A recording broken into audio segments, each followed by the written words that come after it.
Welcome to learn with Aparna. இன்னைக்கு நம்ம chapter 2 ஓட 9th வீடியோல இருக்கோம். Tips for better English speaking. இது வந்து யாருக்குன்னா முக்கியமா பிகினர்ஸ்க்கு, இங்கிலீஷ் பேச ஆரம்பிக்கிற பிகினர்ஸ்க்கு இது ரொம்ப ரொம்ப முக்கியமான டிப்ஸ். ஸோ இன்னும் நம்ம சேனல் சப்ஸ்கிரைப் பண்ணலாம், சப்ஸ்கிரைப் பண்ணிட்டு பெல் ஐகான் ப்ரெஸ் பண்ணிருங்க. அது ஒரு செகண்ட் ஆகுமா அதை டிங் அடி பண்றதுக்கு? பண்ணுங்க. ஓகே, வீடியோ பிடிச்சிருக்கும் கண்டிப்பா. ஸோ அதனால லைக் பண்ணுங்க. அண்ட் உங்களை மாதிரி உங்களுக்கு தெரிஞ்சவங்க இல்லை யாராவது இருக்கவங்களுக்கு இந்த மாதிரி இங்கிலீஷ் கற்றுக்கணும்னு ட்ரை பண்ணிட்டு இருக்காங்கன்னா இந்த வீடியோவை நீங்கள் அவங்களுக்கு ஷேர் பண்ணுங்க. ஸோ அது மூலமா நீங்கள் அவங்களுக்கு ஹெல்ப் பண்ணதா இருக்கட்டும். ஓகே, ஸோ இப்போ பெட்டர் இங்கிலீஷ் ஸ்பீக்கிங். ஸோ நம்ம இங்கிலீஷ் கொஞ்சம் தட்டு மாதிரி பேசுகிறோம், இன்னும் கொஞ்சம் பெட்டராக இங்கிலீஷ் பேசணும் அப்படின்னா என்னென்ன டிப்ஸ் அப்படின்னு பார்த்தீங்கன்னா, ஃபர்ஸ்ட் மெயின் எல்லாமே ரிலாக்ஸ். பதட்டமாகறதோ பயப்படுறதோ ஒரு மாதிரி படப்படப்பாகிறது இதெல்லாம் எதுவுமே வேணாம். ரிலாக்ஸா ட்ரை பண்ணலாம். ரிலாக்ஸா இருங்க. இங்கிலீஷ் இஸ் த லாங்குவேஜ் தான், அவ்வளவுதான். And be confident. எப்பயுமே கான்ஃபிடென்ட்டா இருங்க. எப்படி நம்ம கான்ஃபிடென்ட்டா இருக்கிறது அப்படிங்கிறது நான் இதுக்கு முன்னாடியே நிறைய வீடியோஸ் போட்டிருக்கேன். ஸோ நம்ம இதே சாப்டர்ல கூட இதுக்கு முன்னாடி பேசியிருப்போம். அந்த வீடியோவும் ரெஃபர் பண்ணி பாருங்க. பார்க்காம இருந்தீங்கன்னா கண்டிப்பா போய் பாருங்க.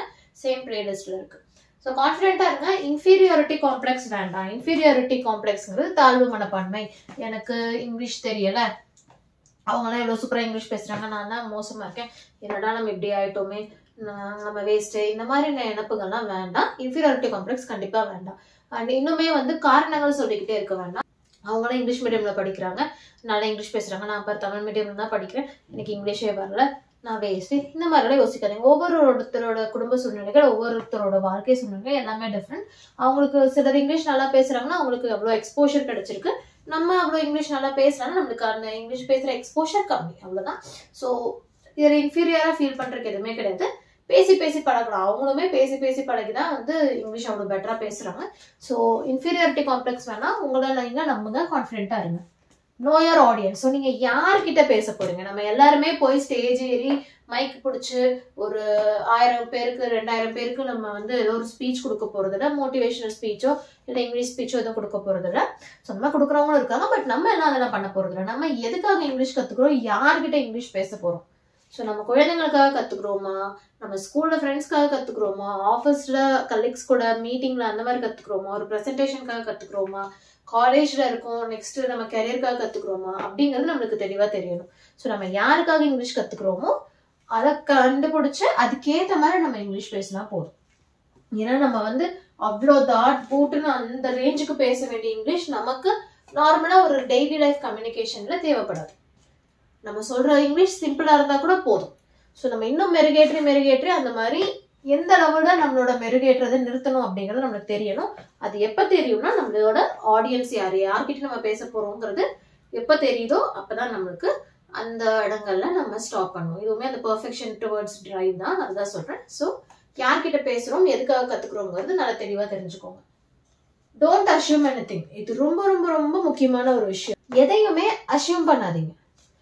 நம்ம இப்ப தப்பா பேசிட்டு அவங்க என்ன நினைச்சிருவாங்க, இவங்க என்ன நினைச்சிருவாங்க, அவங்க நம்மளை பார்த்து இப்படி நினைச்சிருவாங்களோ, அவங்க போய் அவங்க ஃப்ரெண்டு கிட்ட சொல்லி நம்மளை பார்த்து சிரிச்சிருவாங்களோ, நம்மளை பத்தி எல்லாருமே பின்னாடி எப்படி பேசுவாங்களோ, இங்கிலீஷ் பாரு தப்பா பேசுறாங்க, இது பண்ணுவாங்களோ, அது பண்ணுவாங்களோ, இப்படி ஆயிருமா அப்படி ஆயிருமா, இந்த மாதிரி எதுவுமே அசியூம் பண்ணாதீங்க. நீங்களா உங்க மைண்டுக்குள்ள கற்பனை பண்ணிக்கிட்டு அந்த மாதிரி எதுவும் எதிர்பார்க்காதீங்க. மோஸ்ட் ஆஃப் த பீப்புள், நம்ம எல்லாருமே ஒரு மக்கள் மேல ஒருத்தர் மேல நம்ம கம்பேஷனேட்டா தான் இருக்கும். ஸோ ஒருத்தர் ட்ரை பண்றாங்கிறப்போ அதை பார்த்து சந்தோஷப்படுற மக்கள் நிறைய பேர் இருப்பாங்க. ஸோ நீங்க தேவையில்லாம எதையாவது அஷ்யூம் பண்ணிக்கிட்டு மைண்ட்ல தேவையில்லாத பயங்களையும் தயக்கங்களையும் உருவாக்கிக்காதீங்க.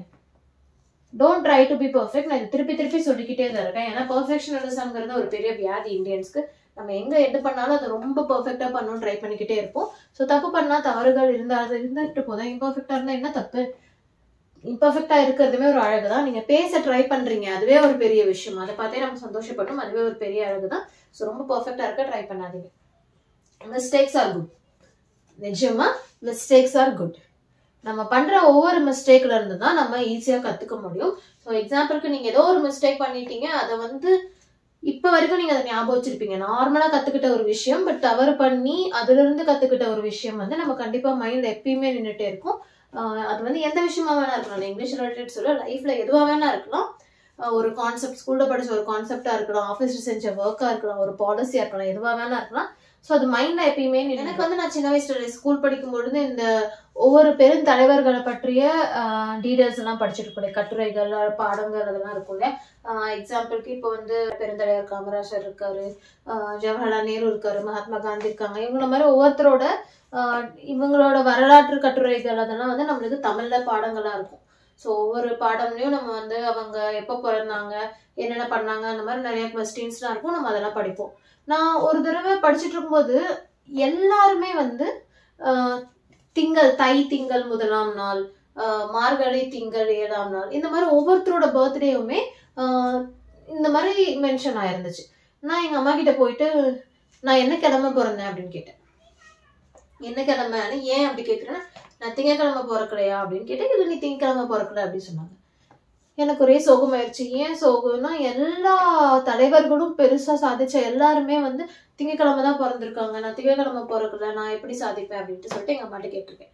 உடனே எங்க அம்மா வந்து திங்கக்கிழமை தான் பிறந்தாங்களா, அது எப்படி எல்லா தலைவர்களும் திங்கக்கிழமை பிறப்பாங்க, உனக்கு எப்படி தெரியும் அப்படின்னா, அப்ப நான் என் புக் எடுத்து காட்டுறேன். தை திங்கள், மார்கழி திங்கள், இந்த மாதிரி ஒவ்வொரு திங்களா காட்டவும் எங்க அம்மா சிரிச்சுட்டு, திங்கள் அப்படிங்கிறது மாதம், தமிழ்ல வந்து மந்த் இருக்கு இல்லைங்களா, மாதம், அதை வந்து திருப்பி இன்னொரு வார்த்தையில சொல்றதுக்கு திங்கள்னு சொல்லுவாங்க, அதுக்கு பேர் திங்கக்கிழமை கிடையாது, தை மாசம், மார்கழி மாசம், சித்திரை மாசம் அந்த மாதிரி சொல்றாங்க அப்படின்னு சொல்லியிருக்காங்க. அந்த மாதிரி எனக்கு சொன்னாங்க. அதுக்கப்புறம் நம்ம பெரியவங்களாகிறது சாதனை பண்றதெல்லாம் வந்து நம்ம கையில தான் இருக்கு. பட் நம்ம என்ன சாதனை பண்ண போறோங்கிறத அதுல தெளிவா இருக்கணும். மக்களுக்கு பயன்படுற மாதிரி அந்த மாதிரி ஏதாவது சாதனை பண்றதுதான் உண்மையான சாதனை. நம்ம வளர்ச்சி நம்மளோட நிக்காம நம்ம கூட சேர்ந்து இருக்கவங்க எல்லாத்தையும் வளர்த்து விடணும் அப்படின்னு சொல்லிட்டு எங்க அம்மா எனக்கு அன்னைக்கு சொன்னாங்க. அது இன்ன வரைக்கும் எனக்கு மனசுல பதிஞ்சிருக்கு. பட் அன்னைக்கு வந்து திங்கக்கிழமை நான் தப்பா புரிஞ்சுக்கிட்டதுனால, தப்பா மிஸ்டேக் பண்ணதுனாலதான் இப்ப வரைக்கும் எனக்கு அது ஞாபகம் இருக்கு. திங்கள் அப்படிங்கிறது வந்து மாதம் சொல்றதுக்கான இன்னொரு வார்த்தை அப்படிங்கிறது. இது தமிழ்கிறதா நம்ம ஈஸியா ரிலேட் பண்ணிக்க முடியும். திங்கள்னா மாதம், நீ தப்பு பண்ணாதான் தெரியுமாமா, ஈஸியா தெரியாதா அப்படின்னு நீங்க கேட்கலாம். எனக்கு எக்ஸாம்பிளுக்கு நான் இப்ப சொன்னேன். இப்ப இது வந்து நான் இதுக்காகன்னு சொல்லல, வேற எந்த விஷயமா இருந்தாலும் இந்த மாதிரி நீங்களே யோசிச்சு பாருங்க. நீங்க ஏதாவது தப்பு பண்ணிருப்பீங்க, அதுல இருந்து ஒரு விஷயம் கத்துட்டு இருந்திருப்பீங்க, அந்த விஷயம் இப்ப வரைக்கும் உங்களுக்கு ஞாபகம் இருக்கும் மற்ற விஷயங்களை விட. என்ன கத்துக்கிட்டீங்களோ அது. ஸோ அதனால மிஸ்டேக் பண்றோம் அப்படின்னா நம்ம கத்துக்கிட்டு இருக்கோம், we are learning அப்படின்னு நினைச்சுக்கோங்க. ஸோ தவறு பண்றது நல்ல விஷயம். ப்ராக்டிஸ் பண்ணுங்க. அதை நான் திருப்பி சொல்றேன், எப்பயுமே நம்ம ப்ராக்டிஸ் பண்ணணும். மேபி ஒரு டாபிக் எடுத்துட்டு நம்ம ஒரு நிமிஷம் 2 நிமிஷம் அந்த மாதிரி பேசி நம்மளே ரெக்கார்ட் பண்ணி அதை திருப்பி கவனிச்சு பார்க்கலாம். ஸோ அதை வச்சு நம்ம அதுல இருக்க தப்புகளை நம்மளே திருத்திக்கலாம். அண்ட் ப்ராக்டிஸ் நம்ம தனியா எப்படி பண்ணலாம் அப்படிங்கிறப்போ இதுக்கு முன்னாடி நம்ம வீடியோ போட்டிருக்கோம் சேம் சாப்டர்ல. ஃப்ரெண்ட்ஸ் கூட இருந்தாலும் ஃப்ரெண்ட்ஸ் கூடயும் ஒர்க் பண்ணி பார்க்கலாம். ஸோ அதுக்கும் வீடியோஸ் இருக்கு, ட்ரை பண்ணி பாருங்க. ரோல் பிளே டைப் ப்ராக்டிஸ் பண்ணுங்க. அந்த மோனோ ஆக்ட் மாதிரி பண்ணுங்க. லைக் நீங்களே வந்து இதுவும் நான் ஏற்கனவே சொன்னதுதான், போன 2-3 வீடியோஸ்க்கு முன்னாடி நான் சொன்னதுதான். நீங்களே வந்து ஒரு கேரக்டர் எடுத்துக்கோங்க. லைக் ஒரு சீன் எடுத்துட்டு அந்த சீன்ல ஒரு கேரக்டர் மாதிரி நீங்க ரோல் பிளே பண்ணி பார்க்கலாம்.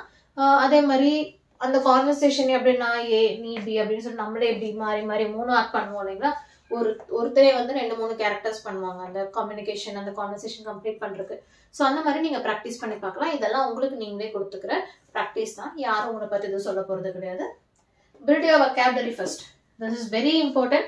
நம்ம என்னதான் ப்ராக்டிஸ் பண்ணோம், என்னதான் நம்மளுக்கு வந்து கான்ஃபிடென்ட் ஆயிட்டோம், தைரியமா பேச போறோம், தப்பு பண்ணா பரவாயில்ல போ அப்படின்னு இருக்கும், எதுவா இருந்தாலும் பேசுறதுக்கு நம்மளுக்கு அங்க வார்த்தைகள் வேணும். கிராமர் தப்பா இருந்தா பரவாயில்ல, பட் வார்த்தைகளே தெரியலன்னா ரொம்ப கஷ்டம். ஸோ வார்த்தைகள் கண்டிப்பா நம்மளுக்கு வேணும். வொக்காபுலரி தெரிஞ்சா மட்டும்தான் நம்மளால பேச முடியும். ஸோ ஃபர்ஸ்ட் வொக்காபுலரி நிறைய பில்ட் பண்ணிக்கோங்க. வொக்காபுலரி எப்படி பில்ட் பண்ணுங்கிறதுக்கான வீடியோஸ் நம்ம ஏற்கனவே போட்டிருக்கோம். என்னங்க எது கேட்டாலும் எல்லாத்துக்குமே நம்ம கிட்ட வீடியோஸ் இருக்கு பாத்தீங்களா. ஓகே, இந்த நிமிஷம் என்ன நிமிஷம் எனக்கு கொஞ்சம் பெருமையா இருக்கு, but okay. So vocabulary first வந்து நம்ம பில்ட் பண்ணணும். அதுக்கு நம்ம சாப்டர் 1ல ஃபுல் அண்ட் ஃபுல் வொக்காபுலரிஸ் தான் இருக்கு. ஸோ அதை நீங்க ரெஃபர் பண்ணலாம். And be adventurous. பி அட்வென்ச்சரஸ்னா உடனே நான் வந்து ஸ்கை டைவிங் பண்ணுமா, ஸ்கூபா டைவிங் பண்ணுமா, மேலேருந்து குதிக்கணுமா, இல்லை தண்ணிக்கடியில போகணுமா, இதெல்லாம் தானே அட்வென்ச்சர்ஸ் அப்படி கேட்காதீங்க. அட்வென்ச்சரஸ் அப்படிங்கிறது என்னன்னா நம்ம ஒரு மைண்ட், நான் சொல்றேன் மைண்ட் செட். இப்போ என்ன ஆயிரப்போது பார்த்துக்கலாம் போ அப்படிங்கிற அந்த மைண்டே வந்து அட்வென்ச்சரஸ் தான். இப்போ நம்ம இங்கிலீஷ் தப்பா பேசினா என்ன ஆகும், என்ன மேக்ஸிமம் என்ன பண்ணுவாங்க, சிரிப்பாங்க. ஓகே சிரிக்கிட்டோம், அதுக்கப்புறம் சிரிச்சா சிரிச்சுட்டு போ. நாளைக்கு நான் இங்கிலீஷ் சூப்பரா பேசும்போது நீயே வந்து என்கிட்ட சூப்பரா இங்கிலீஷ் பேசுறேன்னு பேசதான் போற, இல்லை என்கிட்ட வந்து எதுக்காவது நிக்கதான் போற. சிரிச்சா சிரிச்சுக்கோ, பின்னாடி பேசினா பேசிக்கோ. என்ன அதுக்கு மேல நீ என்ன பண்ணிட முடியும், நான் வந்து கத்துக்கிட்டு இங்கிலீஷ் கத்துக்கிட்டு நான் வளர்ந்துட்டே தான் இருக்க போறேன். நான் வந்து என்னோட லைஃப் இம்ப்ரூவ் ஆயிட்டு டெவலப் ஆயிட்டு தான் இருக்க போகுது. நீ பேசுறவனும் சிரிக்கிறவனும் பின்னாடி இருந்துட்டே தான் இருக்க போற. அதை பத்தி நான் கவலைப்பட போறது கிடையாது. ஸோ என்ன நடந்தாலும் போடா பாத்துக்கலாம், நான் கத்துக்கிறேன் அப்படிங்கிற அந்த மைண்ட் செட் இருக்கு இல்லைங்களா? ஸோ அதுதான் வந்து அட்வென்ச்சரஸ் மைண்ட். அந்த மைண்ட் செட் இருந்துச்சுன்னா ரொம்ப பெட்டரா இருக்கும். எனக்கு வந்து அந்த மைண்ட் செட் எப்பயுமே இருக்கும். ஸோ அதனாலதான் நான் இந்த வரைக்கும் வந்திருக்கேன். ஸோ நீங்களும் அதே மைண்ட் செட் வச்சுக்கோங்க. என்ன பண்ணிடுவாங்க, தப்பா பேசினா என்ன பண்ணுவாங்க, மேக்சிமம் சிரிப்பாங்களா, இன்னும் 4 பேர்த்துட்டு போய் சொல்லுவாங்களா? சொன்னா சொல்லிக்கோ, சிரிச்சா சிரிச்சுக்கோ, அவ்வளவுதான். ஃப்ரீயா விடுங்க. நம்மளோட மெயின் கோல் என்ன இருக்கோ, நம்மளோட அப்ஜெக்டிவ் என்ன இருக்கோ அதை நோக்கி நம்ம பயணிக்கணும். ஸோ மைண்ட் வந்து அட்வென்ச்சரஸா இருக்கும் பொழுது ஆட்டோமேட்டிக்கா நம்மளுக்கு எந்த ஒரு எக்ஸ்டர்னல் ப்ரெஷரோ ஸ்ட்ரெஸ்ஸோ இருக்காது. ரிலாக்ஸ்டா நம்ம இங்கிலீஷ் கத்துக்கலாம். ஸோ அதுக்கு நீங்க ரெடியா இருக்கீங்களான்னு எனக்கு கமெண்ட்ல சொல்லுங்க. இந்த மாதிரி நீங்க ஏதாவது தப்பு பண்ணி அது உங்களுக்கு இப்ப வரைக்கும் ஞாபகம் இருக்கு அப்படிங்கிற விஷயம் ஏதாவது இருந்தா எனக்கு கமெண்ட்ல ஷேர் பண்ணுங்க. நீங்க இந்த மாதிரி எவ்வளவு அட்வென்ச்சரஸ் மைண்ட் செட்டோட இருக்கீங்க அப்படிங்கறதையும் கமெண்ட்ல சொல்லுங்க. ஸோ நெக்ஸ்ட் வீடியோல பார்க்கலாம்.